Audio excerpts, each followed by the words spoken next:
Let's talk about channels now. अब इस topic से हमारे को एक्चुअली ट्रेड करने के सिग्नल्स मिलने लग जाएंगे। तो यहाँ से इस लेक्चर के बाद आप लोग खुद भी ट्रेड करना स्टार्ट कर सकते हो अगर आप ये चैनल ढूंढ सकते हो तो। ठीक है, अब हम सबसे पहले एक में देख लेते हैं चैनल होता क्या है।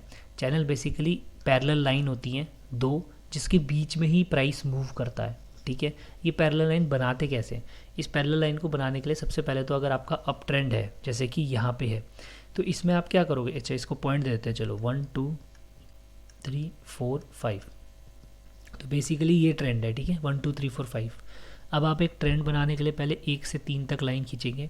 ठीक है, ये 2 पॉइंट्स हो गए, तो 1 2 3 और उसी को एक्सटेंड करेंगे। ठीक है, ये आपका एक ट्रेंड बन जाएगा। ठीक, जब आप 1 से 3 की एक लाइन बना दोगे, ठीक है, तो जब 1 से 3 की एक लाइन बना दोगे तो आप एक यहाँ पर 2 से आगे को एक लाइन खींच सकते हैं डॉटेड, जो कि एक टेंटेटिव लाइन होगी पैरेलल टू दिस 1 2 3 लाइन। ठीक है, अब ये हमारा हो सकता है, पॉसिबल है, पॉसिबिलिटी है एक चैनल की। ठीक है, इसलिए हमने ये लाइन अभी ड्रॉ करी है, लेकिन अभी पता नहीं है हमको ये चैनल बन रहा है नहीं बन रहा है। जब 3 से प्राइस ऊपर मूव करेगा, ठीक है, और अगर इसी जो टेंटेटिव वाली लाइन है, डॉटेड लाइन की तरह हमने रिप्रेजेंट किया, इससे प्राइस अगर घूम के वापस आ गया है, तो ये पॉइंट जो है वो 4th पॉइंट बन जाएगा। और यहाँ से हमको ये पता लग जाएगा कि यस, ये चैनल जो है एग्जिस्ट करता है। ठीक है, एक चैनल है कोई ना कोई यहाँ पे। चैनल यानी कि दो पैरेलल लाइन के बीच में प्राइस मूव कर सकता है। ठीक है, तो ये वापस से नीचे आके 5 पे आ जाएगा। ठीक है, जब यहाँ पे हमको पता लग गया चैनल प्राइस मूव कर सकता है, तो हम यहाँ पे कोई ट्रेड लेंगे नहीं। क्यों? क्योंकि ये अप ट्रेंड का चैनल है फर्स्ट ऑफ ऑल। ठीक है, अप ट्रेंड है यहाँ पे। अप ट्रेंड में कोई भी डाउन का ट्रेंड नहीं, डाउन का ट्रेड नहीं लेना चाहिए। वो ट्रेंड फॉलोइंग ट्रेड नहीं होगा। ठीक है, वो अगेंस्ट द ट्रेंड होगा, वो that is not at all recommended. ठीक है, तो जब तक ये 5 पे नीचे नहीं आ जाता, तो देखो सेम 5 पे नीचे आके ये ऊपर गया है वापस। ठीक है, हमने क्या देखा था 1 2 3, जो थर्ड पॉइंट से जब वापस जाएगा तो तब ट्रेंड एक्चुअली में ये कोई ट्रेंड है। ठीक है, क्योंकि थर्ड पॉइंट से ही हमको कंफर्म होता है। ठीक है, जब तक 2 बनाए तो ये टेंटेटिव ट्रेंड है, यहाँ 5th पे ये कंफर्म हो गया ये ट्रेंड। तो जब ये 5th से ऊपर जाएगा तो हम यहाँ पे कहीं पे ट्रेड ले सकते हैं आफ्टर 5th पॉइंट। ठीक है, जब ये 5th पॉइंट पे नीचे लगा, इसके बाद हम ट्रेड ले सकते हैं। और ट्रेड लेने में क्या होगा? SL होगा, जो हमारा स्टॉप लॉस होता है, वो ये लाइन होगी। ठीक है, ये जो ट्रेंड वाली लाइन है, ट्रेंड लाइन जिसको बोलते हैं, ये हमारा स्टॉप लॉस हो जाएगा। ठीक है, और ये जो हाई पॉइंट है, ठीक है, जो 4th, जो ये वाली लाइन है, ऊपर वाली लाइन जो 2nd और 4 से मिलती है, ये हमारा टारगेट हो जाएगा। ठीक है, जैसे ही यहाँ से ऊपर गया और ये टारगेट हिट किया, हम अपनी पोजीशन को स्क्वायर ऑफ कर सकते हैं। और कुछ लोग सोचेंगे कि चलो हम यहाँ पे एक अगेंस्ट द ट्रेंड वाला भी ट्रेड ले लें, बट ऐसा नहीं करना। फिर अगेन वही बात हो जाएगी, हमको ट्रेंड के साथ ट्रेड लेना है। यहाँ से ऊपर गया तो हमने ट्रेड लिया, अब अगेन अगर ये नीचे आया और सेम इसी चैनल से वापस गया, तो हम फिर से यहाँ पे नीचे ट्रेड लेंगे और सेम हम अपना प्रॉफिट यहाँ पे बुक करेंगे। ठीक है, ये प्रोसेस चलता रहेगा जब तक कि प्राइस एक चैनल में एग्जिस्ट करेगा, और आप अपना प्रॉफिट बनाते रहेंगे। आपको बहुत सारी अपॉर्चुनिटीज़ मिलती रहेंगी। बहुत सारे ऐसे स्टॉक्स होते हैं जो चैनल पे मूव करते हैं। रिलायंस जो है वो बहुत ज़्यादा चैनल में मूव करता है। ठीक है, लेकिन ये चैनल जो है आपको छोटे चार्ट्स में थोड़े ज़्यादा मिलेंगे। जैसे इंट्राडे चार्ट्स जो है 5 मिनट या 15 मिनट या 1 आवर, इनमें थोड़े ये चैनल्स ज़्यादा मिलेंगे। ज़्यादा बड़े चार्ट्स में चैनल मिलना थोड़ा मुश्किल है। ठीक है, अभी आप एक ये चार्ट देख लो। ठीक है, ये मैं आपको बताता हूँ, ये यूनाइटेड स्पिरिट्स का चार्ट है। ठीक है, मैकडोवेल जिसको बोलते हैं। अभी इसमें पॉइंट्स हम मार्क कर लेते हैं 1 2 3 4। फिर देखो उसके बाद ये इस प्राइस पे कहीं पे भी लगाए, ये 5th पॉइंट है। ठीक है, तो यहाँ 5th पॉइंट के बाद हम कहीं एंट्री ले सकते थे। उसके बाद देखो इसने टारगेट पूरा किया है 4 के साथ लग के। तो जैसे ही यहाँ पे टारगेट पूरा हुआ, तो यहाँ पे पोजीशन लिक्विडेट कर दो, यानी कि सेल कर दो या स्क्वायर ऑफ कर दो, और अपना इतना प्रॉफिट जो है वो बुक कर दो। यहाँ से नीचे का कोई भी ट्रेड मत लो, जब तक ये प्राइस नीचे नहीं आता तब तक इंतज़ार करो।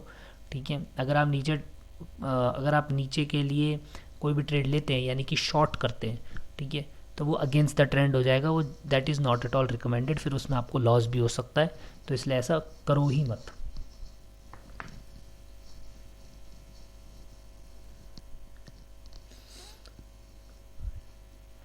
तो ये थे चैनल लाइन के बेसिक्स। चैनल लाइन को ड्रॉ कैसे करते हैं और उसको इंटरप्रेट कैसे करते हैं। अब हमने potential entry and exit points भी देख लिए हैं। अब हम बात कर लेते हैं ब्रेकआउट्स की। ठीक है, ब्रेकआउट्स का क्या मतलब है? अगर आपने इस तरीके से एक चैनल लाइन बनाई, ठीक है, अब मान लेते हैं कि ये चैनल ब्रेक होगा। ठीक है, ये 5th पॉइंट है, 5th पॉइंट पे लगा 1 2 3 4 5। हमेशा 5 पॉइंट के बाद ही आपको एंट्री लेनी है, उससे पहले नहीं लेनी है। ठीक है, 1 2 3 4 5 ये अप ट्रेंड है। डाउन ट्रेंड के केस में, अगर डाउन ट्रेंड का केस कुछ ऐसा होगा तो प्राइस यहाँ से आएगा,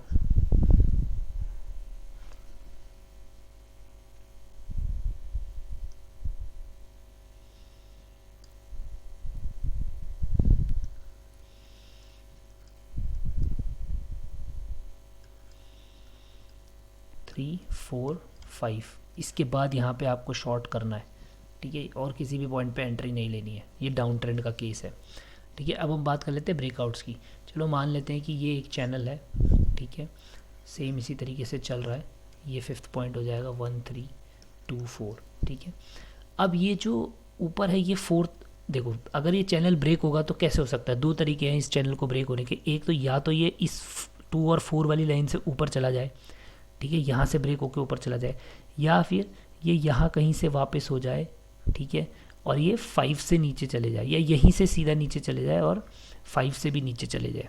ठीक है, तो ये 2 केसेस ऐसे हो सकते हैं जहाँ पे ये ब्रेक करे। ठीक है, तो इन दोनों को इंटरप्रेट कैसे करते हैं, इन दोनों को ट्रेड कैसे कर सकते हैं? अगर एक चैनल ऊपर से ब्रेक करता है, इसका मतलब क्या है कि हमारा जो ट्रेंड है ना वो और एक्सेलरेट हो गया, और भी तेज़ हो गया है। यहाँ से प्राइस और भी तेज़ चलना चालू हो जाएगा। ठीक है, तो ऐसे में हम क्या कर सकते हैं, यहाँ पे इस ब्रेक पे हम इसको बाय कर सकते हैं। ठीक है, अगर ये चैनल है, ठीक है, इस ब्रेक पे हम इसको बाय कर सकते हैं। ठीक है, सेम अगर यही चैनल है, इस तरीके से चल रहा है, अगर ये यहाँ से नीचे चला गया है, तो अगर हमने कोई पोजीशन ली है तो हम उसको स्क्वायर ऑफ कर सकते हैं, नहीं तो हम यहाँ पे शॉर्ट कर सकते हैं, क्योंकि ये ट्रेंड यहाँ पे ख़राब हो गया और ट्रेंड यहाँ पे चेंज हो गया है, तो यहाँ पे एक शॉर्टिंग अपॉर्चुनिटी बन सकती है। ठीक है, अब इन दोनों में स्टॉप लॉस और टारगेट किस तरीके से लेंगे? अगर हम चैनल ऊपर ब्रेक होता है और हम बाय करते हैं, ठीक है, तो इसका टारगेट कैसे लेंगे? आपको ये जो इन दोनों पैरेलल लाइन के बीच का डिस्टेंस है वो मेजर करना है। ठीक है, अगर आप ये वाला डिस्टेंस भी मेजर कर देंगे तो भी चलेगा। ठीक है, इतना ये जो डिस्टेंस है आपको ये मेजर करना है और इतना ही ऊपर टारगेट लेना है। फॉर एग्जांपल अगर ये यहाँ पे 1 है और यहाँ पे 5 है, ठीक है, तो 4 का डिस्टेंस होगा। अगर ये 1 है ये 5 है तो ये 4 का डिस्टेंस हो गया। तो यहाँ पे अगर प्राइस मान लो 6 है तो यहाँ पे 10 तक का आपको टारगेट लेना है। 4 6 + 4 = 10। ठीक है, तो 10 का टारगेट आपको लेना है। स्टॉप लॉस आपका ये वाला लाइन रहेगा। इस लाइन से नीचे अगर ये प्राइस ब्रेक हो जाता है तो आपको अपना पोजीशन स्क्वायर ऑफ कर देना है, आप स्टॉप लॉस हिट हो जाएगा आपका। ठीक है, सेम केस ये अभी ऊपर ब्रेक होने का केस था। अगर ये सेम प्राइस नीचे ब्रेक होता है, ठीक है, हमने कहीं भी पोजीशन ली है तो आपने यहाँ पे स्क्वायर ऑफ कर देनी है। ठीक है, अगर आपने शॉर्ट किया है तो आपको टारगेट किस हिसाब से लेना है? आपको टारगेट इसकी लेंथ के हिसाब से ही लेना है।